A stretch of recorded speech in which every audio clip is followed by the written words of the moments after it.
We provide you the platform to turn your dreams into reality. Give wings to your aspirations with KR Mangalam University.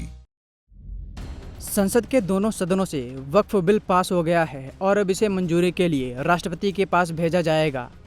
Rajya Sabha में bill के पक्ष में 128 vote पड़े, वहीं लोकसभा में bill के समर्थन में 288 वोट पड़े। बीजेपी को इस बिल को पास कराने के लिए कई दिक्कतों का सामना करना पड़ा। सबसे बड़ी दिक्कत जेडीयू, लोजपा और टीडीपी को मनाना था। हालांकि बीजेपी इसमें कामयाब रही और इन पार्टियों को वक्फ बिल का समर्थन करने के लिए राजी कर लिया। लेकिन अब इन राजनीतिक पार्टियों को कई चुनौतियों का सामना करना पड़ रहा है। इस बिल के समर्थन की वजह से बिहार में जेडीयू में बवाल मचा हुआ है। बिहार के 4 मुस्लिम नेताओं ने नीतीश कुमार की पार्टी को छोड़ दिया है। वहीं अब खबर सामने आई है कि लोजपा को भी एक बड़ा झटका लगता हुआ दिखाई दे रहा है। संसद में वक्फ बिल पास होने के बाद मुस्लिम संगठनों और जन प्रतिनिधियों ने मिलीजुली प्रतिक्रिया व्यक्त की। धौरैया से लगातार जिला पार्षद रहे रफीक आलम कहते हैं कि वक्फ दान में मिली भूमि का बोर्ड है। इसमें मुस्लिम समुदाय का मस्जिद, मदरसा, खानकाह, कब्रिस्तान आदि की जमीनों को शामिल किया गया है। रफीक आलम ने कहा कि वक्फ पर राजनीति चुनावी हथकंडा है। आने वाले समय में कई राज्यों में चुनाव हैं, इसलिए सरकार इसे हवा दे रही है।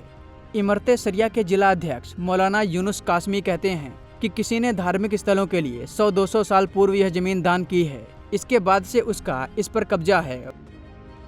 वक्फ की कोई जमीन सरकार की नहीं है। अब इस जमाने में लोग अपने निजी जमीन का कागज ठीक नहीं कर पाते हैं। ऐसे में धार्मिक जमीन का कागज ठीक करवा पाना मुश्किल है। इसमें सुनवाई के लिए जिलाधिकारी को अधिकार दिया गया है, मगर उनके पास भी जमीनों का कागज चाहिए। निश्चित रूप से यह बिल धार्मिक भेदभाव वाला है। उलेमा काउंसिल के जिला अध्यक्ष मोहम्मद कमाल कहते हैं कि वक्फ बिल पर संगठन की बैठक है। अभी बिल का अध्ययन नहीं किया गया है, जुबानी बात सुनी है। इसका अध्ययन करने के बाद भी इसके नफा नुकसान पर संगठन अपना पक्ष रखेगा। सुइया मदरसा के सदस्य मोहम्मद अख्तर हुसैन बताते हैं कि धार्मिक मसले में सियासत की दखलंदाजी बिल्कुल ठीक नहीं है। देश में अमन चैन बनाए रखने के लिए इसकी कोई जरूरत नहीं थी।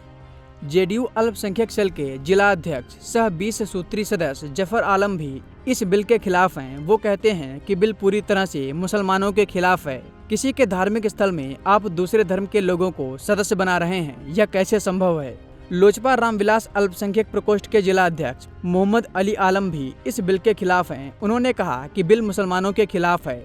उनकी पार्टी ने इसका सदन में समर्थन किया है। इसके लिए वो पार्टी से त्यागपत्र देने जा रहे हैं।